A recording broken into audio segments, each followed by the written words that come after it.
Acho que essa passagem aí, Débora, já venho estudando ela há um bom tempo, em diferentes fases da vida. E em cada uma delas, ela me traz uma situação. E hoje, com 55 anos de idade, essa passagem veio cair como uma luva para entender o meu universo na qual eu vivo, né? A minha família, né? Os laços familiares que eu faço parte, né? Algumas respostas ainda não foram respondidas, mas são aceitas, né? Que é o afastamento dos pais, né? Ter ficado órfão aí aos 9 anos de idade, né? Mas também eu consigo entender por que com alguns irmãos eu ajo de uma forma, com outro eu ajo de outra forma. Quando existe uma animosidade, como é que a gente se trata, como é que a gente leva isso, né, no trato dessa convivência. Porque uma coisa que me chamou muita atenção nesse texto foi: não há caridade sem perdão. Não há caridade sem perdão. Sem perdão.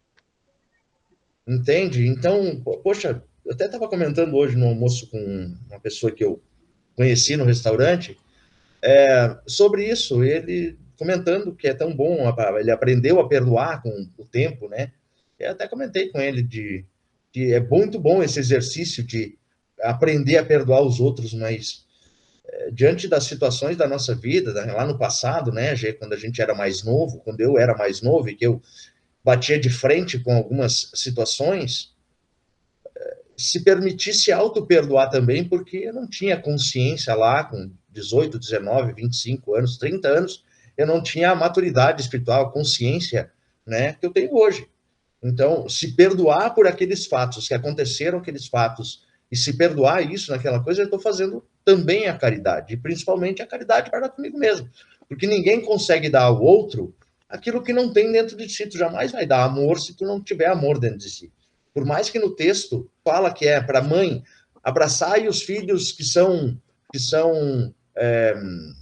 estrupiados, vamos colocar assim, né? Que não me venha uma palavra agora. Mas abraçai-os com amor, né? E aí entra aquela fala: um de nós tem a culpa, né? Porque, Uhum. enfim, né? Mas é, mas é isso. Se auto-perdoar, praticar o perdão, aí sim a gente está fazendo a caridade, que não tem como a gente educar os nossos sentimentos se nós não fizermos um mergulho profundo em nós mesmos. Isso aqui cai muito bem para a nossa realidade. E o próprio Santo Agostinho diz: espíritas,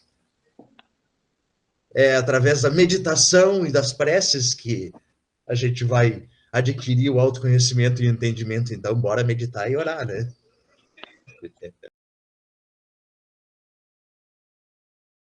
Emmanuel traz para a gente aqui um momento de reflexão e de a gente entender que aquilo que a gente tem à nossa volta, se eu estou olhando para mim como um ser que vive na tristeza, que vive perturbado, que vive ansioso, o que eu vou encontrar ali fora, a natureza vai estar me dando exatamente a mesma coisa, que vão corroborar com essas afirmações. Se eu me coloco na posição de servidor, né, muitos trabalhos aparecerão à minha frente para que eu possa praticar o serviço.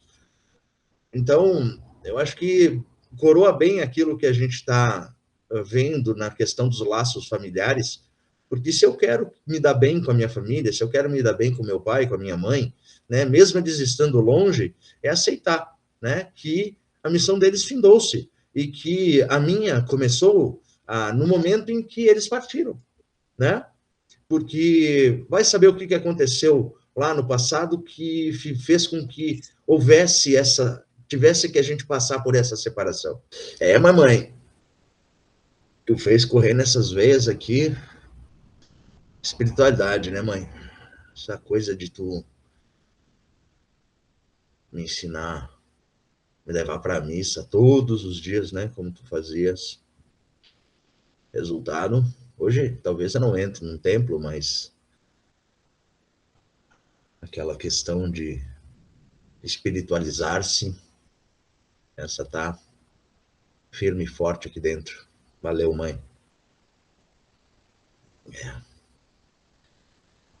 Uma grande honra poder ter visitado teu ventre, ter convivido contigo por alguns poucos anos. Meu pai, infelizmente, né? Não foi dessa vez que nos foi permitido conviver juntos, mas mesmo assim, teu legado continua firme e forte aqui, dentro de mim, através das memórias construídas pelos relatos dos irmãos, fica mais tranquilo de entender, né, as coisas, né? Eu sei, tu não é aquele pai que saiu para comprar cigarro e nunca mais voltou. Mas enfim, tu é aquele que foi pro hospital e não voltou mais, né, velho? Não voltou mais fisicamente, né? Mas na questão humana, como ser humano, realmente uma falta tremenda. Uma falta tremenda. Nos momentos que o cara resbalou na vida, seria bom ter alguém para puxar de lado e conversar. Eu e o André, nós estávamos aqui brincando, né? Conversando aqui, e ele mexendo comigo, eu mexendo com ele, e aí eu saí do papel de pai e fui pro papel de amiguinho, né? Amiguinho de quinta série, e aí dei uma cutucada. E foi uma cutucada meio. Para mim foi muito tranquila, né? Que não dava nada, mas para ele foi bem forte. E aí depois ele jogou para fora e disse que não tinha gostado do que o pai tinha falado, né? Pedi desculpa para ele, que não era aquilo lá, que aquilo ali era uma coisa realmente que não tinha necessidade de ter sido dita, enfim, né? Me desculpei com ele, pedi perdão, né? E abracei ele. E quando eu abracei ele, eu nitidamente senti a presença do meu pai, espiritualmente, vindo e abraçando nós dois juntos.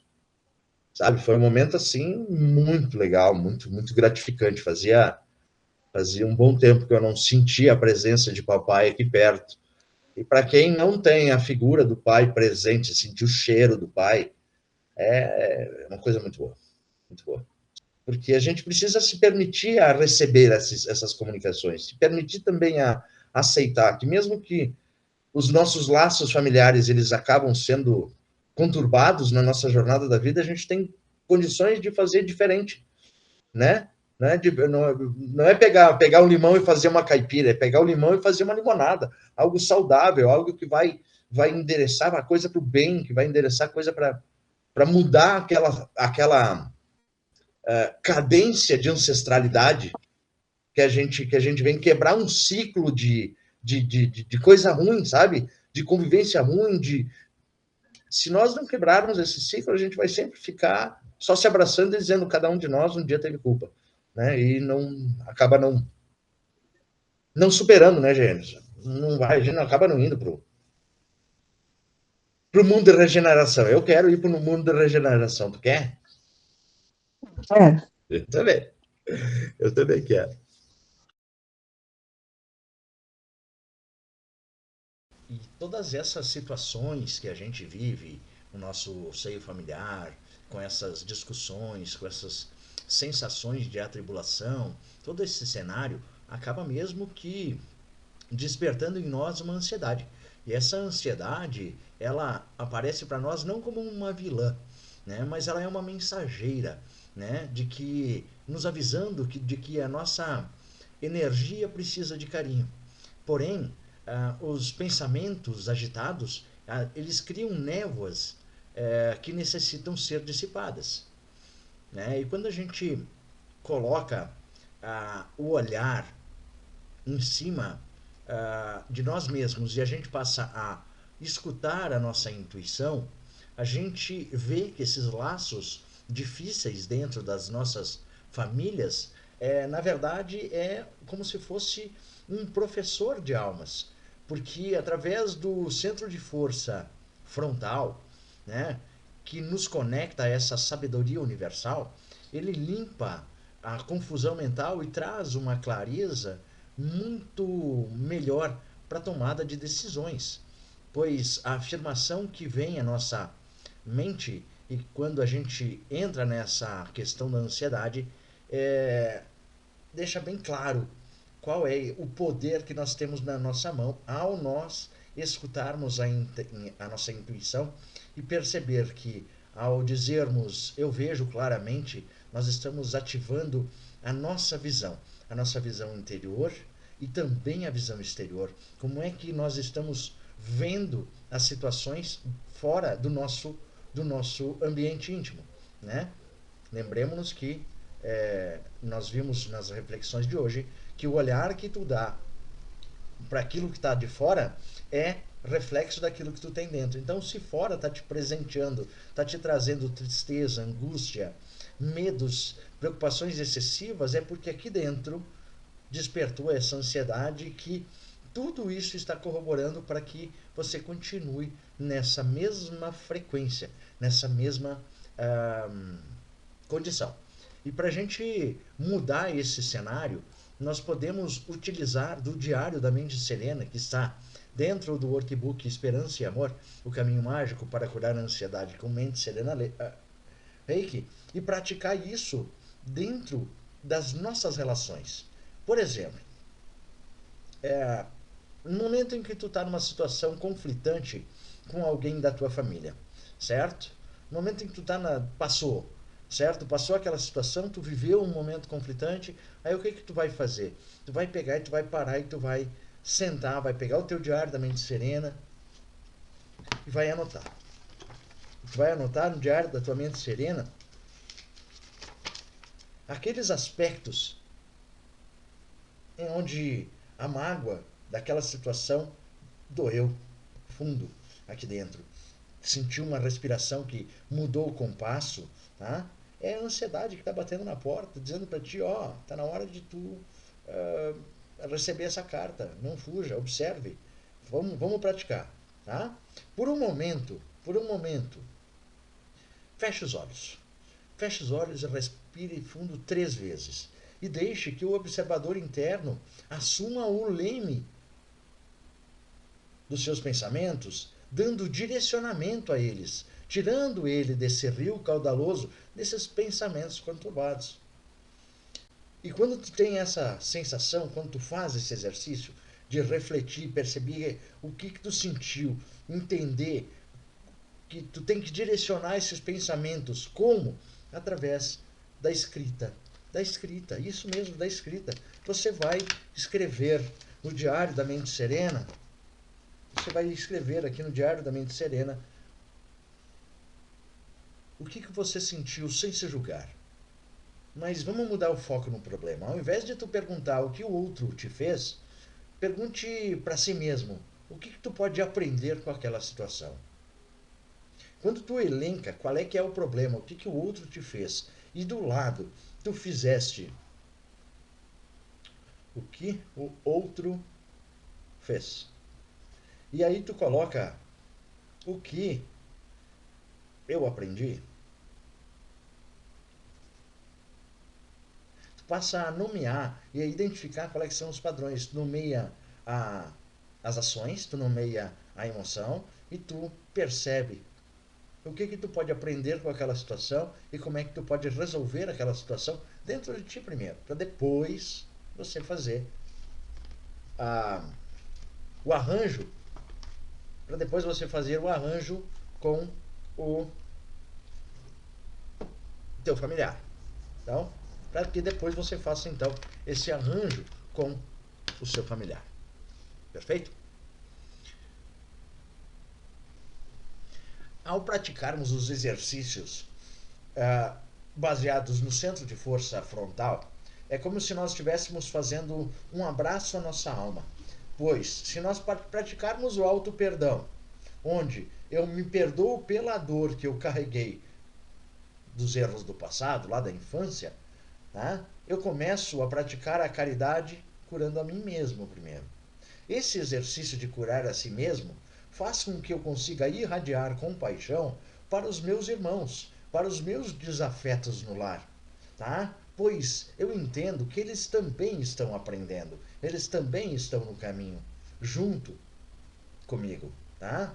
E quando nós nos perdoamos mutuamente, existe uma presença invisível, no meu caso, dos meus pais e de todos nós, os nossos mentores de luz, que nos abraçam e curam toda a nossa ancestralidade. Porque quando a gente rompe esse padrão, desse ciclo de perseguições e situações conturbadas, quando a gente quebra esse ciclo, praticando o auto-perdão e perdoando os irmãos, pois eles estão também no caminho, entendendo essa máxima, aí a gente percebe que toda aquela coisa ruim que existia, ela acaba se dissipando, pois estamos tratando aquela ferida de uma maneira mais consciente e resolvendo as situações de dentro para fora. Por isso que ao dizermos eu vejo claramente, incitando esse azul índigo do raio cósmico do centro de força frontal, nós estamos também ampliando esse auto-perdão, o perdão ao outro, e também quebrando esse ciclo de constante, quebrando este ciclo constante de situações conturbadas e praticando o amor pleno, seguindo em frente de uma maneira bem positiva.